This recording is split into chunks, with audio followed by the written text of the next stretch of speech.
I'm Holden, 32 years old, and never in my wildest dreams did I imagine buying my first home would land me in court facing my own parents.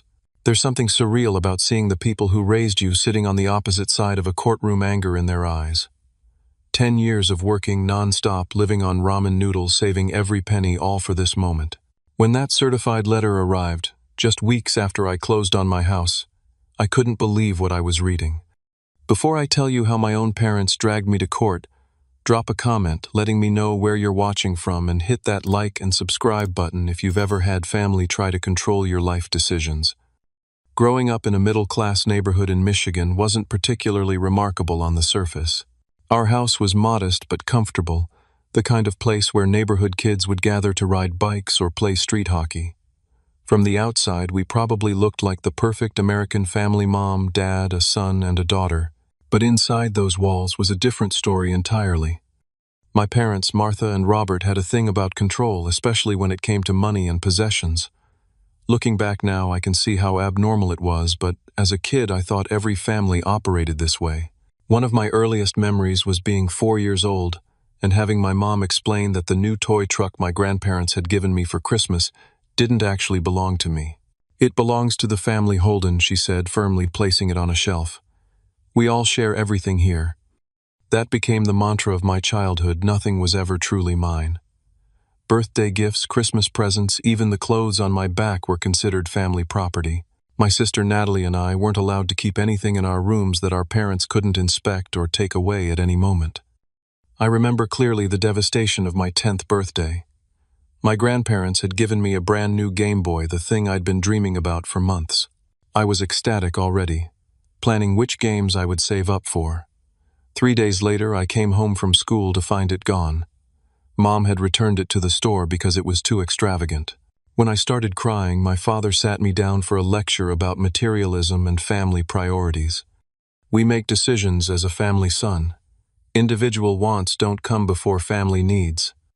By middle school, I had learned not to get attached to anything. What was the point? Even the model airplanes I painstakingly built would be moved to the family room because everyone should enjoy them. My allowance was another exercise in control. Unlike my friends who received $5 or $10 to spend however they wanted, my allowance came with spreadsheets. Dad would sit me down every Sunday evening to divide my $7 50%. Went directly to a savings account. I couldn't access 40% to a so-called college fund, and only 10%, a measly 70 cents, was mine to spend frivolously, as my father called it. My sister Natalie, 2 years older than me, rebelled against this system much earlier than I did. By her senior year of high school, she was in constant conflict with our parents. The day after her graduation, she announced she'd accepted a scholarship to a college in California, 3,000 miles away. I still remember the tense silence at the dinner table, my father's face turning that particular shade of purple that meant trouble. "You didn't consult with the family about this decision," he said, his voice dangerously quiet.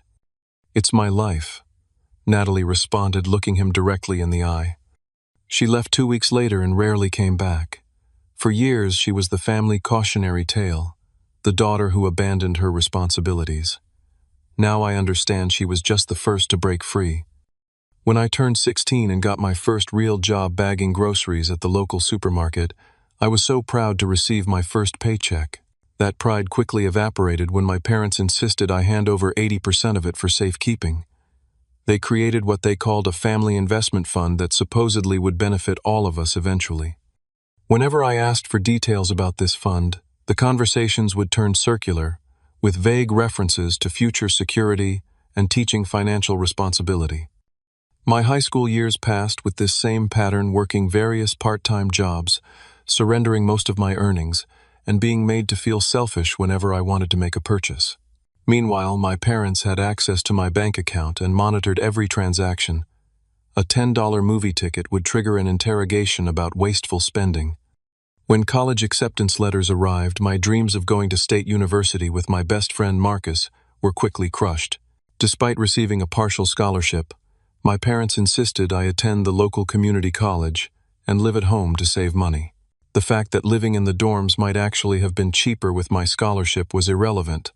The real currency was control, not dollars. Those 4 years of college were a strange limbo. I was technically an adult driving to classes and working part-time, yet still living under my parents' financial microscope. They insisted on seeing my grades immediately after they were posted. If I earned anything less than an A, I would be lectured about wasting the family's educational investment. After graduation, when my friends were moving to apartments in the city, or even buying starter homes with their new salaries, my parents had already planned my next steps. "You'll live here while you establish your career," Mom announced as if it had already been decided. No sense throwing money away on rent when you can save for the future. What future, I wondered? The future they'd mapped out for me, or the one I might want for myself? When I brought home my first real paycheck from my entry-level marketing position, my father was waiting with a spreadsheet and a proposal for how I should contribute to the household, a contribution that amounted to roughly 60% of my income, but somehow didn't grant me any additional autonomy. This pattern continued for years. Any time I mentioned moving out, I was made to feel financially irresponsible. When I needed a car for my commute, they insisted on co-signing the loan despite my credit being perfectly fine, giving them another thread of control. They steered me away from bank loans toward family loans with terms they dictated. Every financial decision became a family discussion, or more accurately, a family directive. By 25, I had a creeping realization that something wasn't right, but extracting myself seemed impossible. The roots of control ran too deep. The tipping point came shortly after my 25th birthday. I'd received a promotion at work, and with it a substantial raise. For the first time, I could envision actual independence. I found a small one-bedroom apartment about 20 minutes from my parents' house. Not as far as I'd like, but a start. When I announced my plan to move out, you'd think I'd declared I was joining a cult, Mom cried. Dad paced. Both insisted I was making a catastrophic financial mistake. "Rent is throwing money away," Dad said for the 100th time. "At least wait until you can buy something." "I might be 35 before I can afford to buy something," I replied, finally finding my voice. "Exactly," he said, missing my point entirely. "That's why you need to stay here and save." Despite their protests, I signed the lease. The day I moved out was tense, but liberating. Mom kept finding reasons to put things back in my car to keep for me. Dad insisted on reviewing my lease agreement one more time, pointing out all the ways he thought I was being taken advantage of. Freedom, I quickly discovered, wasn't as simple as changing my address. My parents still had their hooks in deep. They had access to my bank accounts they'd opened for me as a child and remained linked to. They still received my mail, including financial statements, and felt entitled to open and review them before passing them along. When I mentioned getting a credit card to build credit history, my father lectured me about debt for an hour, then suggested a family loan instead, with terms that would essentially keep me beholden to them indefinitely. 3 months into living on my own, I met with a financial advisor named James, who looked increasingly concerned as I explained my situation. "Holden," he said finally, "what you're describing isn't normal parental guidance. These are controlling behaviors that are preventing you from establishing financial independence." That meeting was eye-opening.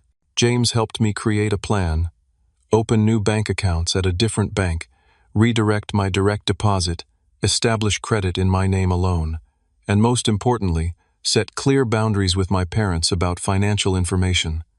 Executing this plan was harder than I'd anticipated. When I opened new accounts and stopped depositing money into the ones my parents could access, they showed up at my apartment unannounced, demanding explanations. When I changed my mailing address for all financial communications, they called repeatedly concerned that I was hiding things from them. Every boundary I established was met with emotional manipulation. After all, "We've done for you" became my mother's refrain. "This is how you repay us." 6 months into my independence journey, I got another promotion at work but decided not to tell my parents. The additional income went straight into a savings account they knew nothing about. For the first time, I was saving for myself, not for the nebulous family fund. My best friend Marcus was instrumental during this period. Having known my family dynamics since childhood, he provided much-needed perspective. "Dude," he said one evening over beers at my apartment, "you know this isn't how most parents act, right? My mom asks if I'm saving enough for retirement, but she doesn't demand bank statements. Those conversations helped normalize what healthy financial independence should look like. I began setting a goal that had seemed impossible before homeownership completely on my own terms. For the next several years, I lived frugally and worked tirelessly. I took on freelance marketing projects on weekends. I worked overtime whenever it was offered. I lived on ramen noodles and frozen vegetables more often than I'd like to admit. Every extra dollar went into my secret savings account. During this period, I limited contact with my parents to occasional dinners, where I deflected questions about my finances. Our relationship became superficial but less contentious. They seemed to believe I was going through a phase, and would eventually return to the fold. In the midst of establishing my independence, I reconnected with my childhood friend Brendan, who had gone through similar experiences with his controlling mother. "It's like coming out of a fog," he told me over coffee. "You don't realize how thick it is until you're finally seeing clearly." Those words resonated deeply. Each month of financial independence brought more clarity about just how abnormal my upbringing had been. Therapy also became an important part of my journey. My therapist, Dr. Collins, helped me understand the deep-rooted anxiety I felt around money and possessions, how I'd been conditioned to feel guilty for wanting anything for myself. "You're not breaking the family by becoming independent," he assured me during one session. "You're actually establishing healthier patterns for your future." By the time I turned 30, I had saved enough for a modest down payment. The housing market in our area was competitive but not impossible for a first-time buyer. I began researching neighborhoods, mortgage rates, and the home buying process, all without breathing a word to my parents. The path to independence wasn't linear. There were moments of doubt times when the familiar pull of family expectations made me question whether I was being selfish.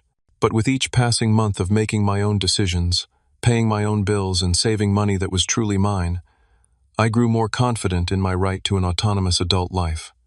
The journey taught me that independence isn't just about physical distance or separate bank accounts. It's about reclaiming your own agency, your right to make decisions without justifying them to others. By 32, I felt ready to take the biggest step, yet buying my own home with my name alone on the deed. House hunting began on a crisp Saturday morning in October. I'd connected with Diana, a real estate agent, recommended by a colleague. She was refreshingly straightforward, asking what I was looking for without any of the judgment I'd grown accustomed to from my parents. "I want something modest, but mine," I told her. 2 bedrooms, maybe a small yard. Nothing flashy, just solid. Diana nodded, understanding exactly what I meant. We spent weekends visiting properties throughout the winter and into spring. The market was challenging. Homes in my price range were either in need of significant repairs or snapped up within days of listing, often with cash offers well above asking price. My first offer was on a small ranch-style house with good bones but outdated everything. I bid $5,000 above asking, stretching my budget to the limit, only to learn it sold for $20,000 more to someone who waived the inspection. My second offer met a similar fate. "Don't get discouraged," Diana advised. "The right house will come along. This is a marathon, not a sprint." She was right. But after 5 rejected offers, the marathon was wearing me down. Each lost house felt like another delay in claiming my independence. Then, on a Tuesday evening in April, Diana called with excitement in her voice. "New listing just hit the system. It's not even on the public sites yet. We need to see it tomorrow morning." The house was a modest 2-bedroom Cape Cod on a quiet street. Built in the 1970s, it had been owned by an elderly couple who had maintained it meticulously. The kitchen and bathrooms needed updating, but the roof was new, the systems were sound, and there was a small fenced backyard with a mature maple tree. Best of all, it was listed slightly below what similar homes had sold for recently. "This is it," I whispered to Diana, as we stood in the living room with its large windows and original hardwood floors. I could already picture my life here, away from scrutiny and control. We submitted an offer that evening, $10,000 above, asking with an escalation clause a letter to the sellers about why I loved their home and as few contingencies as I dared. Then came 24 hours of nail-biting anxiety. The call from Diana came as I was leaving work the next day. They accepted. They had multiple offers but chose yours because they loved your letter. They wanted their home to go to someone who would care for it. The mortgage process was next, and I approached it with trepidation. Despite years of careful credit building, I feared something would derail the process, perhaps some hidden family financial entanglement I'd forgotten to sever. The mortgage broker asked endless questions about income, assets, and debt. Each time he nodded with satisfaction at my answers, I felt a surge of validation. My financial history, built deliberately and independently, was strong enough to stand on its own. The day of my pre-approval letter was perhaps more emotional than finding the house itself. There it was in black and white. Holden was qualified to purchase this home based solely on my own credit, income, and savings. No cosigners, no family loans, no parental oversight, just me. Throughout this process, I maintained absolute secrecy. My parents still didn't know I was looking to buy a house. Marcus knew, of course, as did a few trusted colleagues, but I was terrified that if my parents found out, they would find some way to interfere, insist on co-signing demand input on the location or features, or worst of all, claim some ownership based on their delusional family fund concept. The weeks leading to closing were a blur of inspections, paperwork, and anxiety. Each time my phone rang, I feared it was my parents somehow discovering my plans.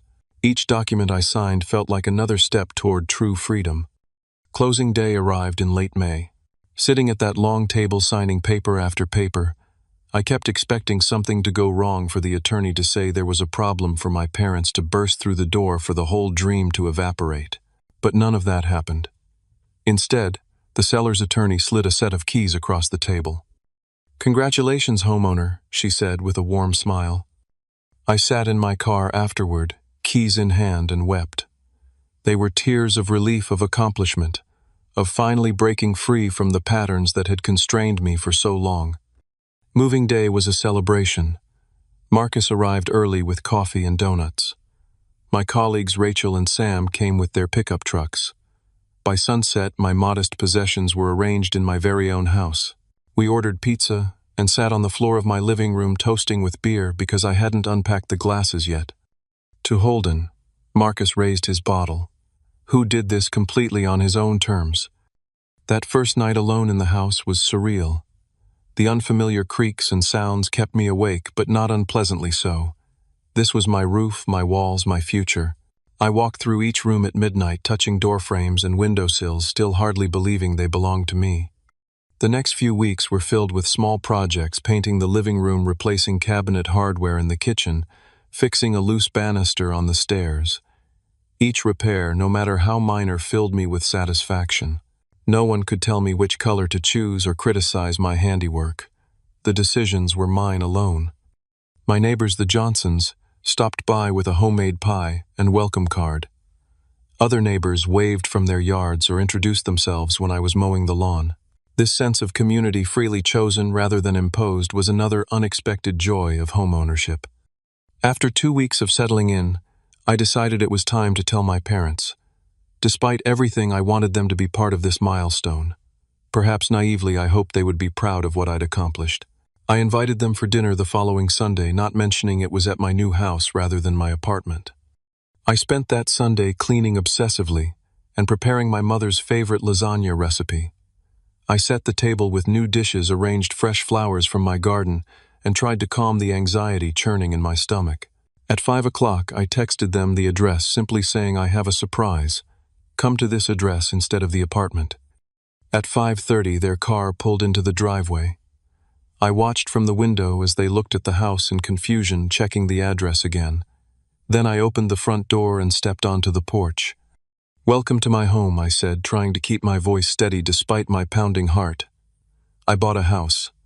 The silence that followed my announcement seemed to stretch for an eternity. My parents stood frozen on the walkway, staring at me as if I'd suddenly started speaking a foreign language. Mom's expression shifted from confusion to shock, while Dad's face immediately darkened. "What do you mean, your house?" Dad finally asked, his voice eerily calm. "I mean, I bought it." "It's mine," I replied, gesturing for them to come inside. "I want to show you around." They followed me through the front door with the hesitant steps of people entering unknown territory. As I led them through the living room dining area and into the kitchen where dinner was warming, neither spoke a word. They weren't admiring the hardwood floors or commenting on the natural light from the bay window. They were scanning, assessing, calculating.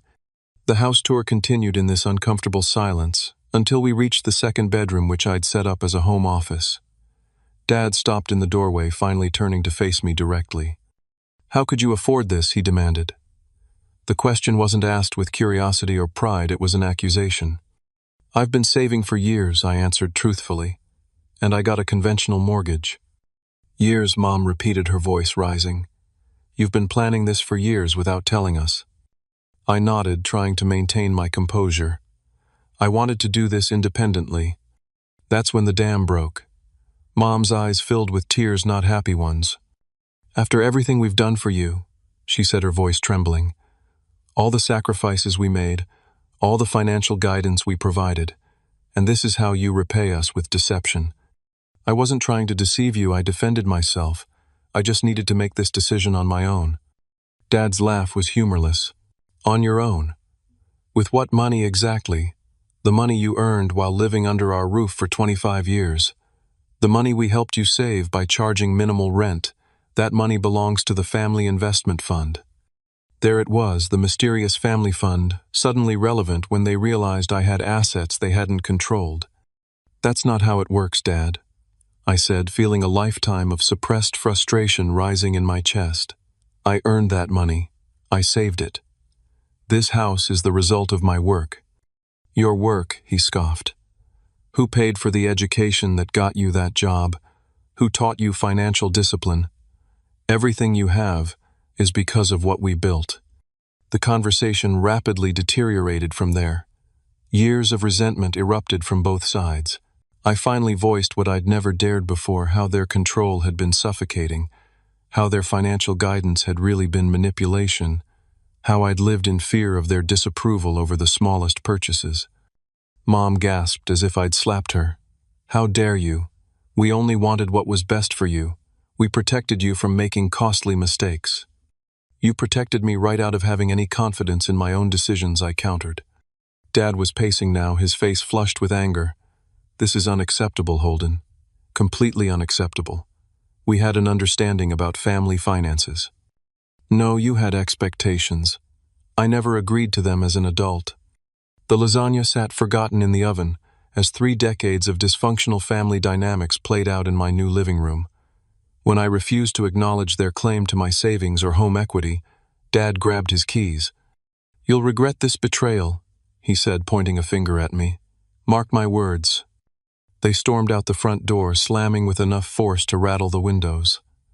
I stood in my empty house, shaking with adrenaline and emotion, wondering if I'd just lost my family by claiming my independence. The week that followed was a barrage of hostile text messages and voicemails. Mom vacillated between guilt trips. I cried all night, thinking about your ingratitude and attempts at reconciliation. "Let's just sit down and figure this out as a family." Dad was more direct, repeatedly mentioning the significant funds I supposedly owed the family. I tried to maintain boundaries while not completely severing ties, responding politely but firmly that my home purchase was not up for family discussion or approval. This only escalated their responses. On Saturday morning, just 6 days after the disastrous dinner, they showed up unannounced at my door. Dad carried a thick folder under his arm, his expression grimly determined. "We need to talk about this rationally," he said, pushing past me into the house. Mom followed, clutching her purse like a shield. They spread documents across my dining table, handwritten ledgers, old bank statements, and what appeared to be homemade contracts I had no recollection of signing. "This is documentation of the Family Investment Fund," Dad explained, his tone businesslike. "It clearly shows your financial obligations." I scanned the papers in disbelief. There were entries going back to my childhood allowances labeled as advances, birthday money from relatives recorded as loans, even my high school job earnings categorized as family revenue shares. "This is insane," I muttered, pushing the papers away. "I was a child. You can't hold a child to financial contracts." "You're not a child now," Mom countered, "and you've benefited from family resources your entire life." Dad tapped a calculator, showing me a sum that made my blood run cold.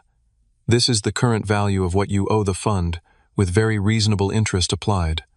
The figure was nearly the value of my down payment. What exactly are you asking for? I asked, though I already knew the answer. We're entitled to partial ownership of this house, Dad stated. 50% would be fair given the family's investment in your success. I laughed, not from humor but from shock. That's never going to happen. Then you leave us no choice, he replied, gathering the papers. We've consulted an attorney. Either you transfer 50% ownership of this property to us by the end of the month, or we'll be forced to take legal action to recover our investment. You're threatening to sue me, your own son, over a house I bought with my own money. Mom had the decency to look uncomfortable, but Dad's resolve was unwavering. It's the principle, Holden. This isn't just about money. It's about family loyalty and honoring commitments.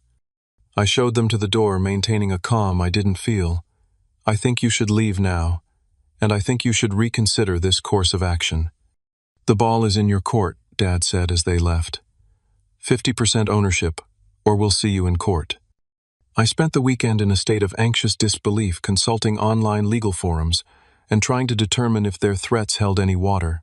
Surely no court would uphold these fabricated family contracts. But the uncertainty was corrosive, tainting the joy of my new home.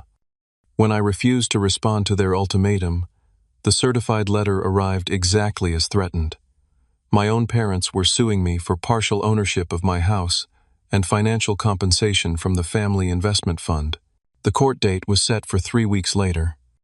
Looking at that official summons, my name listed as defendant and theirs as plaintiffs, something broke inside me.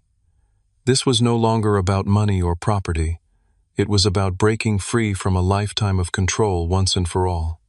The summons felt heavy in my hands, its legal terminology transforming my parents from family into adversaries. I called in sick to work the next day, spending hours researching family financial disputes and property law, tumbling down internet rabbit holes of worst-case scenarios. By afternoon, I realized I needed professional help. A colleague recommended Eliza Simmons, an attorney specializing in family law. She squeezed me in for a late appointment, listening intently, as I explained the bizarre situation, occasionally raising an eyebrow, but never making me feel judged. "Let me see the summons and their documentation," she said when I finished. I passed over copies of everything my parents had shown me. She reviewed them methodically, making occasional notes. "Holden," she finally said, looking up from the papers. "I want to be very clear. Based on what you've shown me, your parents have no legal claim to your house or savings, none whatsoever." The relief that washed over me was so intense I nearly wept. "These homemade contracts wouldn't hold up in any court," she continued. "You were a minor for most of these supposed agreements, and even the adult contracts lack essential legal elements. As for allowance money or living expenses while you were a child, those are called parenting obligations, not loans." Despite her reassurance, she advised taking the case seriously. "They've filed the lawsuit, so we need to respond appropriately. Just because their claim lacks merit doesn't mean we can ignore it." Over the next few days, I worked with Eliza to prepare our defense. Meanwhile, the emotional toll was mounting. Sleep became elusive, my appetite disappeared, and I found myself jumping whenever my phone rang. The house that had represented freedom now felt tainted by conflict. At Eliza's request, I gathered years of bank statements, pay stubs, and tax returns to prove the source of my down payment. While searching through old files, I discovered something disturbing. My parents had kept meticulous records of every cent they'd ever given me, from childhood birthday money to the value of meals eaten at their table after I turned 18. They had been building this case my entire life, just waiting for the moment I asserted independence. The most painful discovery came when Eliza's legal assistant did some background research and found that my parents had used similar tactics before. My sister Natalie, who I'd lost touch with after she moved to California, had apparently faced financial demands when she graduated from college and refused to move back home. No lawsuit had been filed in her case, but the pattern was clear. I reached out to Natalie for the first time in years, leaving an awkward voicemail explaining the situation. She called back the same day. "I've been waiting for this call for 7 years," she said. "No greeting, no preamble. They're finally coming after you too. Our conversation lasted 3 hours. Natalie had experienced the same controlling behaviors, the same financial manipulation, the same family fund threats. When she'd refused to comply with their demands after college, they'd cut her off completely. Now she was thriving as a software engineer in San Francisco, completely independent from our parents. "I'm flying in for your court date," she insisted. "You don't have to face them alone like I did." At work, my performance was suffering. Deadlines slipped as I spent hours on the phone with Eliza or researching family financial disputes. My boss, Mr. Garrison, called me into his office after I missed an important client meeting. "What's going on, Holden? This isn't like you." I hesitated, embarrassed to explain the situation, but ultimately gave him the abbreviated version. His response surprised me. "Take the time you need to handle this," he said. "My parents pulled similar stunts when I was younger. Not to the point of a lawsuit, but I get it. Family financial dynamics can be toxic." His understanding was a lifeline during a dark time. My colleague Rachel stepped up to cover some of my workload, never making me feel indebted for her help. As the court date approached, my parents attempted a new tactic, reaching out to my friends and coworkers to explain their side. Marcus received a long email detailing my supposed financial obligations to the family. 2 colleagues mentioned awkward phone calls from my mother, asking leading questions about my spending habits. This boundary violation pushed me from anxiety into anger. When Lawrence Palmer, my parents' lawyer, contacted Eliza with a generous settlement offer, reducing their demand to 25% ownership, I didn't even consider it. "Tell them we'll see them in court," I instructed Eliza. "No settlement, no negotiation." The night before our scheduled court appearance, I couldn't sleep. The house I'd worked so hard for creaked and settled around me as I paced from room to room, rehearsing what I might say if asked to testify. How had purchasing a home, usually a celebrated milestone, become a battleground? The pre-court meeting at the courthouse was the first time I'd seen my parents since they'd stormed out of my house. They sat with their attorney, Mom clutching a thick binder, Dad with his typical stern expression. They didn't attempt to speak to me directly, but I caught my mother watching me when she thought I wasn't looking. The most surreal moment came when their lawyer presented the evidence they planned to introduce: family photos of birthdays and Christmases now labeled as exhibits, images of happier times weaponized to prove financial claims. A school picture of me missing front teeth, marked with the value of the outfit I was wearing, supposedly a loan from the family fund. My high school graduation photo annotated with the accumulated debt of my education. Seeing my childhood reduced to financial transactions made me physically ill. I excused myself to the restroom, splashing cold water on my face and staring at my reflection. The face looking back seemed older, wearier than it had just weeks before. "They can't take your house," I whispered to myself. "They can't take your freedom." When I returned, Eliza was calmly dismantling their evidence, point by point, explaining to the judge why each item was inadmissible or irrelevant. I sat beside her, drawing strength from her confident competence, wondering how my pursuit of the American dream had led to this sterile courtroom and the destruction of my family. The courtroom was smaller than I'd imagined, with worn wooden benches and fluorescent lighting that cast everyone in an unflattering pallor. Judge Harrison, a woman in her 60s with silver-rimmed glasses and a no-nonsense expression, entered precisely at 9 o'clock. Her gaze swept over all of us, lingering momentarily on me, then my parents, as if trying to understand the family dynamics that had led to this moment. My parents sat at the plaintiff's table, both dressed as if attending church. Mom had chosen her pearl necklace, the one reserved for special occasions. Dad wore a tie I'd given him for Father's Day years ago, an irony that wasn't lost on me. After preliminary introductions, my father was called to testify first. He spoke with the measured confidence of someone who believed absolutely in the righteousness of his position. He described the family financial arrangement in detail, how all money earned or received by family members was considered part of a collective resource. How this had been explained to me repeatedly throughout my life, how my recent actions constituted a breach of long-established family trust.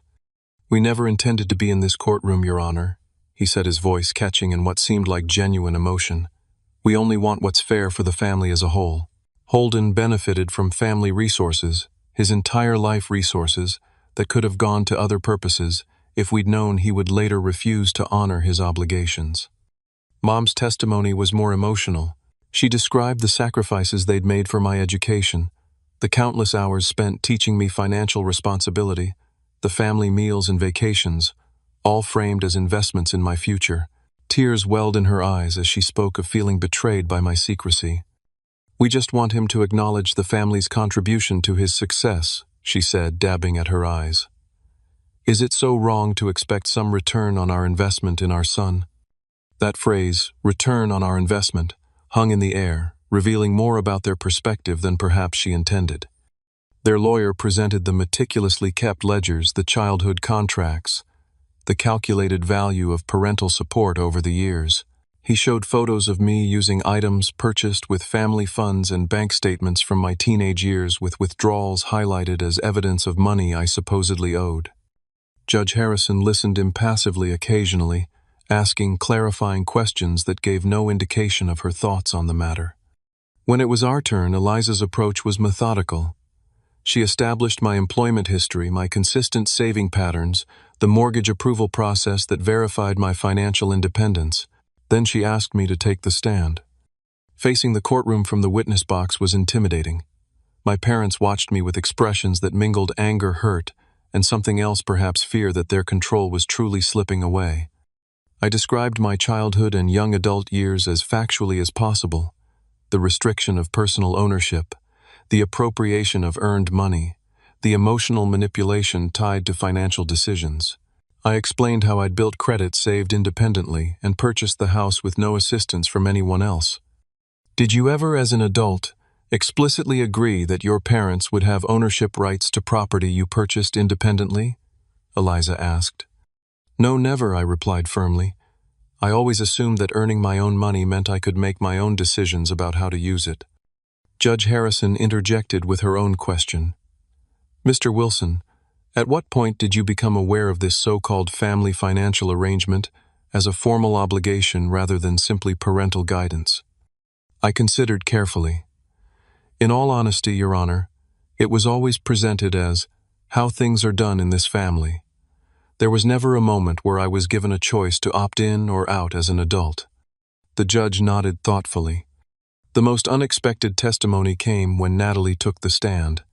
She had flown in the previous night, and seeing her in the courtroom, the sister I'd barely spoken to in years, sent a wave of emotion through me. She described her own experiences with our parents' financial control, the similar demands made when she established independence, and the eventual estrangement that followed her refusal to comply. "It's a pattern," she explained. "Financial control disguised as family values." During cross-examination, my parents' lawyer attempted to frame Natalie as a resentful daughter who had abandoned family responsibilities. Her calm response was devastating in its simplicity. "I didn't abandon my family. I just refused to be owned by them." The case took an unexpected turn when Eliza introduced evidence we'd discovered during preparation. My parents had remortgaged their home 2 years earlier, taking out a substantial equity line of credit. Further financial records showed several failed investment attempts and mounting credit card debt. Your Honor, Eliza addressed the court. The plaintiff's financial records indicate they began experiencing significant financial difficulties approximately 2 years ago. It appears this lawsuit coincides with their need for capital, suggesting their claim on my client's home equity is motivated not by long-standing family financial principles, but by their own recent financial mismanagement. My parents' reaction was immediate and telling. Dad's face flushed crimson. Mom gasped audibly. Their lawyer leaned over to whisper urgently to them. Judge Harrison's eyes narrowed. "Is this accurate, Mr. Wilson?" she asked my father directly. Dad cleared his throat. "Our personal finances are irrelevant to this case, Your Honor. This is about family obligations and agreements." On the contrary, the judge replied, "If your claim is motivated by your own financial needs rather than the enforcement of legitimate prior agreements, that seems highly relevant." She proceeded to question my parents about their financial situation with increasing directness. Under her pointed inquiry, the truth emerged piece by piece: bad investments in a friend's business, venture market losses, mounting medical bills not fully covered by insurance. I sat in shock as the reality became clear. This wasn't just about control. They genuinely needed money and saw my home equity as the solution. All the talk of family funds and obligations was a means to access capital they desperately required. "So to be clear," Judge Harrison said, leaning forward, "you expect your adult son to surrender equity in his independently purchased home to cover financial shortfalls resulting from your investment decisions in which he had no input or benefit." Put so bluntly, even my father seemed to recognize how it sounded. "We've supported him his entire life," he insisted, but his voice lacked its earlier conviction. The final day of the hearing was brief. Judge Harrison delivered her ruling with efficient clarity. Having reviewed all evidence and testimony, this court finds no legal basis for the plaintiff's claim on the defendant's property or savings.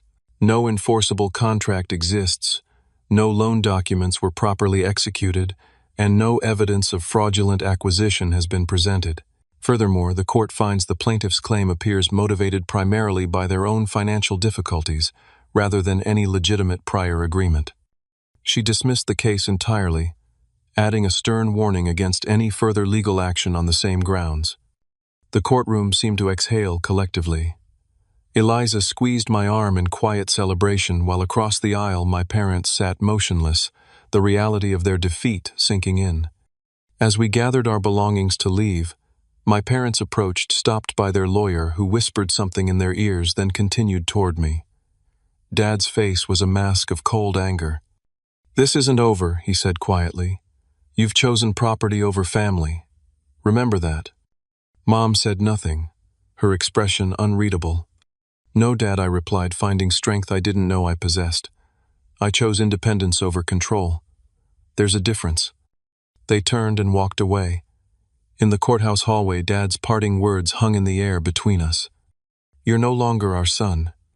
I watched them push through the heavy doors and disappear, wondering if that statement was a punishment or, ironically, the final step in my emancipation. The days following the court victory were strangely empty. I had won, the house was unquestionably mine, the lawsuit dismissed with prejudice. Yet returning to that house felt different than before. Each room echoed with the harsh words exchanged, each corner reminded me of what the victory had cost. The first night I sat on the living room floor with a glass of whiskey, surrounded by the possessions I had carefully chosen and placed, now confirmed as truly mine by legal decree. The validation was complete, but hollowness remained where family should have been. Natalie stayed with me for a week after the trial. Having her in the house brought a different energy, the solidarity of shared experience, the comfort of someone who truly understood the complex emotions swirling through me. "I went through this 5 years ago," she told me one evening as we sat on the back porch. "The guilt comes in waves, then the anger, then the relief. Eventually, you reach acceptance." "Does it ever stop hurting?" I asked. "The hurt changes shape," she replied thoughtfully. "It becomes less about them and more about mourning the family relationship you deserved but never had." Natalie's presence was healing. We reconnected over shared memories, not all bad, despite everything, and began rebuilding the sibling relationship that our parents' dynamics had strained. She helped me hang pictures, choose paint colors, and make the house truly mine.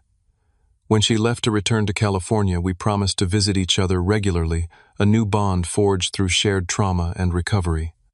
Returning to work brought its own challenges. Though Mr. Garrison had been understanding, I felt behind and disconnected. Rumors about my family drama had circulated, leaving me feeling exposed. My colleague Rachel remained supportive, inviting me to lunch and normalizing the situation. "Families are complicated," she said simply. "Nobody has the perfect one they show on social media." 3 weeks after the court case, I began seeing Dr. Mitchell, a therapist specializing in family trauma. Our sessions focused on dismantling the deeply ingrained beliefs about money, autonomy, and self-worth that my upbringing had installed. "What you experienced was financial abuse," he explained during our second session. "It's less recognized than other forms, but equally damaging to one's sense of self." Those words, financial abuse, gave shape to experiences I'd never fully named. Understanding that my parents' behavior fit a recognized pattern helped me stop questioning whether I'd overreacted or been ungrateful. As summer progressed, I gradually reclaimed joy in homeownership. I planted a small garden, built a fire pit in the backyard, and repainted the kitchen, a sunny yellow that my parents would have deemed impractical. Each decision made solely on my preferences was a small act of reclamation. In August, I hosted a housewarming party, the celebration I'd originally planned before everything unraveled. Friends from work, neighbors, and Marcus all gathered in my backyard for grilled food and drinks. No one mentioned the lawsuit or my parents' absence. Instead, they brought thoughtful gifts, wrote messages in a house blessing book, and filled the space with laughter that began to overwrite the painful memories. The most unexpected connection came from my next-door neighbors, the Thompsons. Mrs. Thompson brought over a houseplant and mentioned that she'd known my parents years ago through a community organization. "They were always so particular," she said delicately. "I'm glad you found your own path." Her subtle acknowledgement that she understood more than she was saying provided a strange comfort. The outside world had seen what I'd thought was only visible from within. The 6-month anniversary of homeownership arrived in November. I had received no contact from my parents since the courthouse. Thanksgiving was approaching, traditionally spent at their house with extended family, who probably had no idea what had transpired. Natalie and I decided to start our own tradition, planning for her to fly in for a siblings-only holiday. Then the unexpected happened.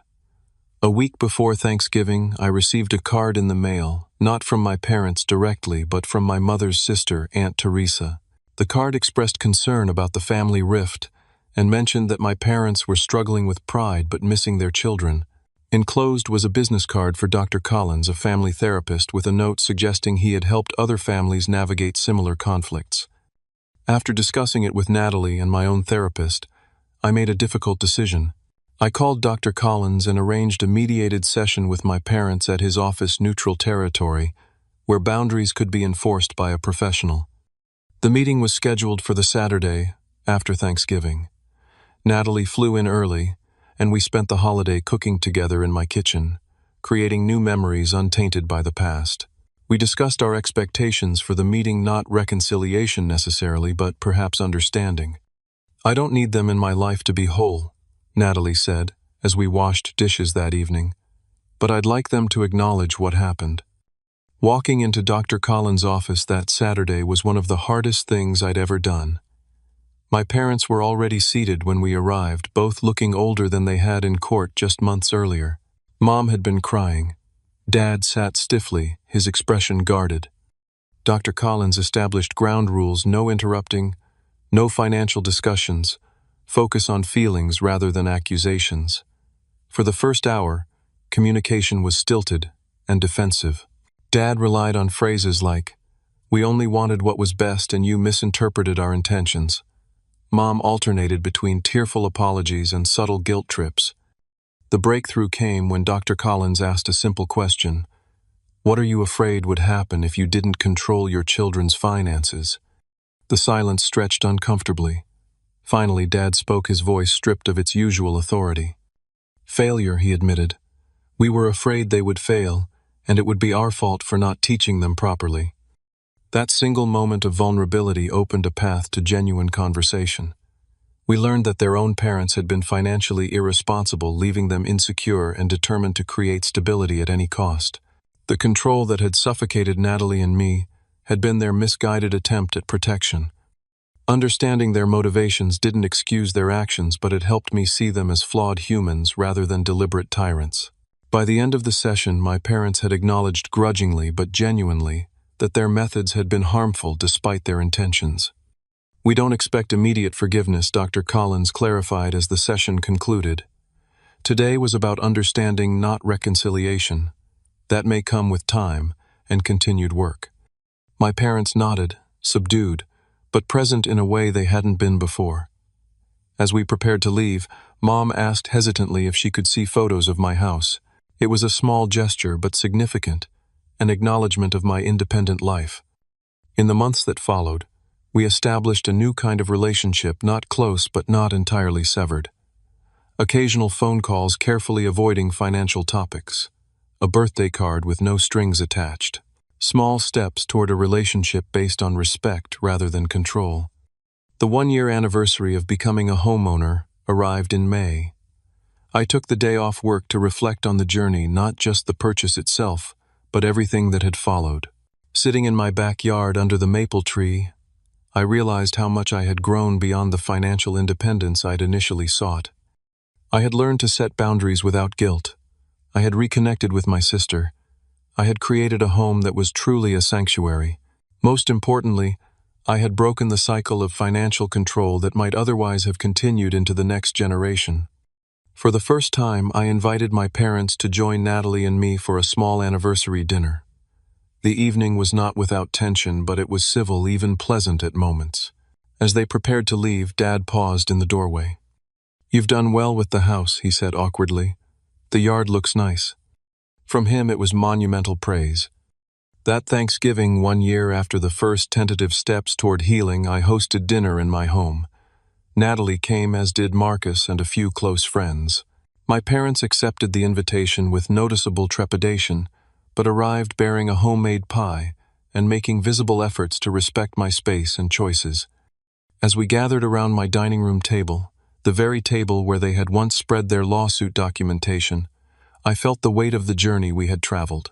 The relationship was forever changed, boundaries firmly established, but not destroyed entirely.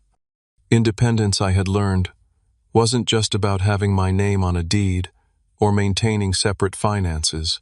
It was about creating a life authentic to my values, establishing healthy boundaries, and recognizing that family connections should empower rather than constrain. The house that had become a battleground had transformed into something more meaningful, a symbol of resilience, a safe harbor of my own creation, and ultimately the catalyst for a painful but necessary transformation of family dynamics that had been dysfunctional for generations. Have you ever had to stand up to family to protect your independence? I'd love to hear your stories in the comments below. Sometimes the hardest boundaries to set are with the people we love the most. If my story resonated with you, please hit that like button and subscribe for more real-life experiences. And remember, owning your life sometimes costs more than money, but freedom is worth every penny. Thank you for listening to my journey.